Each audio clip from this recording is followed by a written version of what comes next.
Hey everybody, welcome back to One Mic, and today I'm here to talk about Season 5, Episode 4 of Apple TV's Slow Horses, entitled Missiles. This episode gave us plenty of forward movement, political scheming, emotional manipulation, and what I should have been a major death, but it kind of still was, but it also left me kind of like, left me with a little bit of a hollow feeling toward the end. So let's talk about why.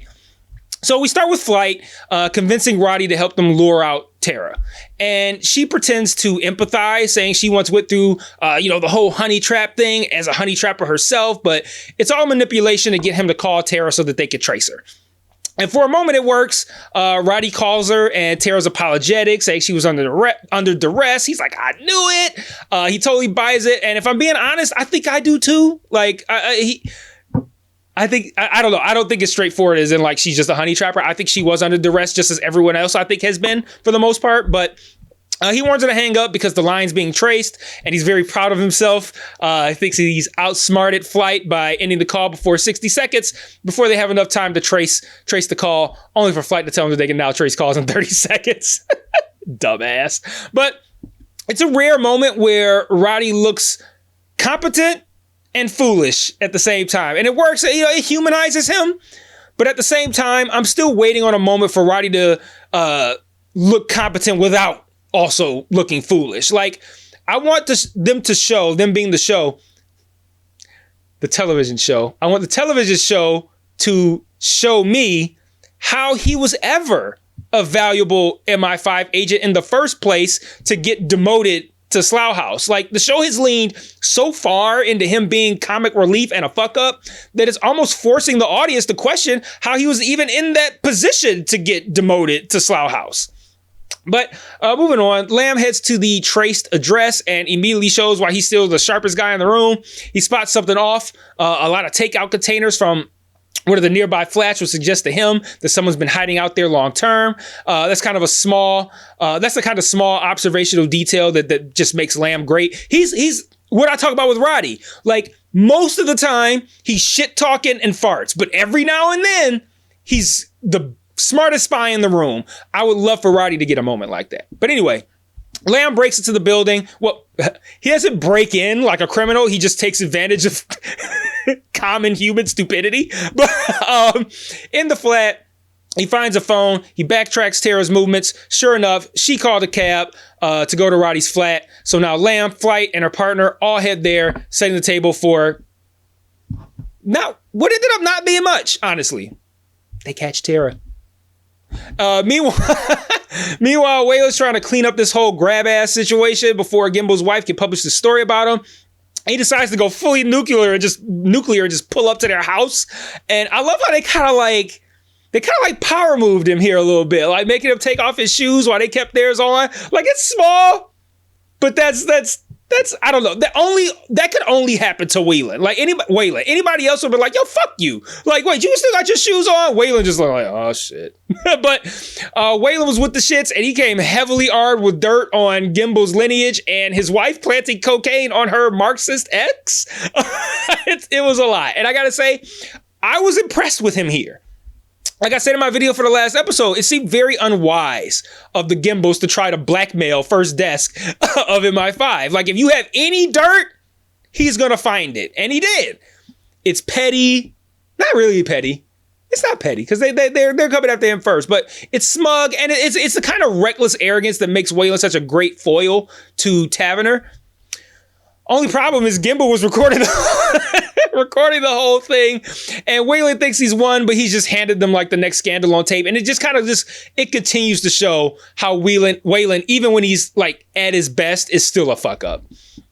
From there, the episode sets up a classic kind of like Slow Horses split sequence. River and Co. are at Gimble's rally, expecting an assassination attempt there, per Co's destabilization thing, and then Stannis and Shirley are covering Jaffrey's event.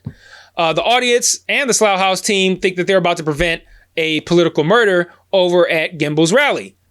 Unsurprisingly, though, Gimble's not the target.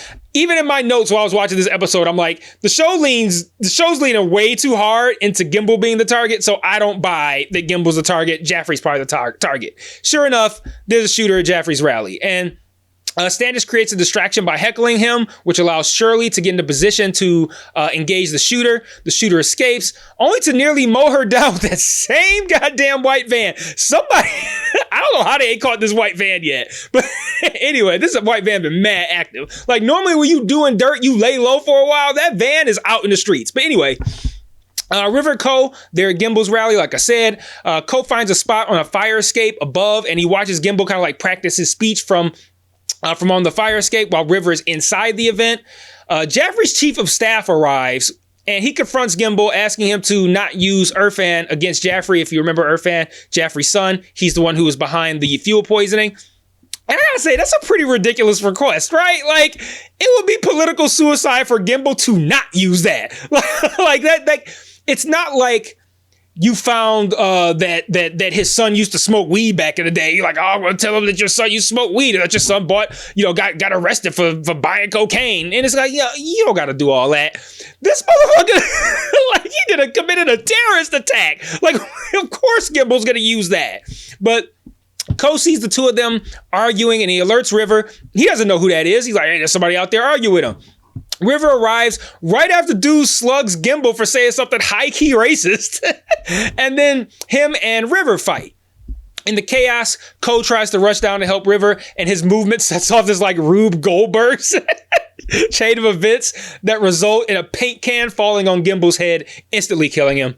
No sniper, no grand reveal, just an accident. But Gimble's now dead. Co pockets Gimble's recording device, and they leave the scene. And that's kind of the issue for me here. I talked about this at the end. I said, at the beginning, I said, I felt a little bit hollow after the end of the episode. And, you know, the ending's not anticlimactic or anything. That death is a big deal. It just left me feeling a little bit empty. And it was difficult for me to wrap my head around why. But in spy thrillers, every move usually has an intention. Like, every act, even a death, is part of someone's plan. Like, they're always playing a long game. Like, when it comes to spy thrillers, I love being impressed at how smart everyone is. Like, all the major parties, they have to, it's a game of chess. It's a cunning move after cunning move. The good guy and the bad guy trying to outsmart each other.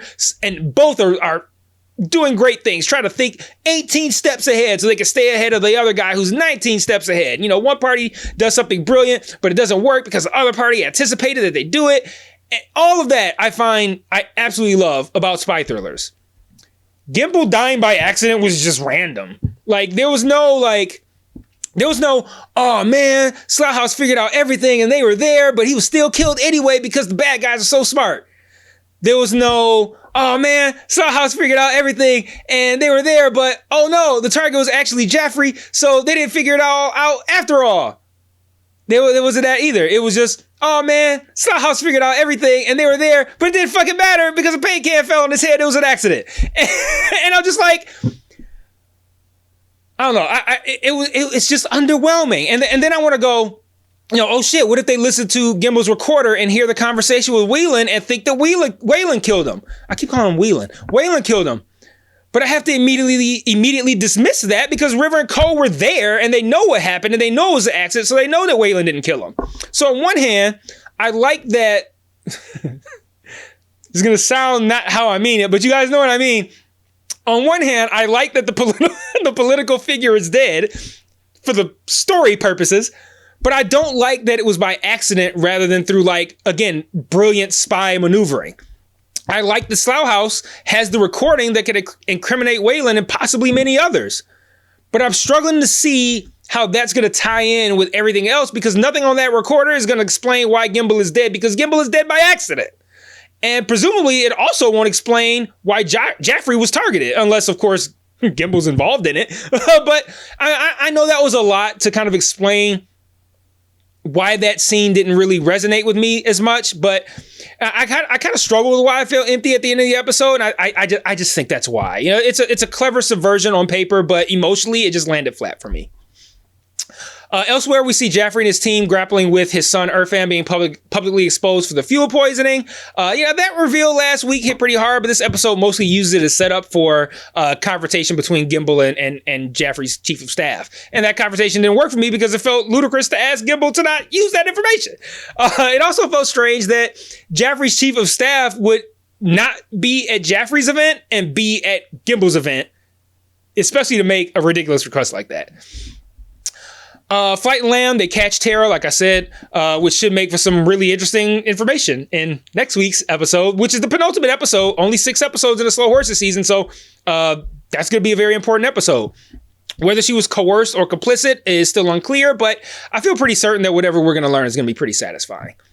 Overall, Missiles was kind of like a mixed bag for me.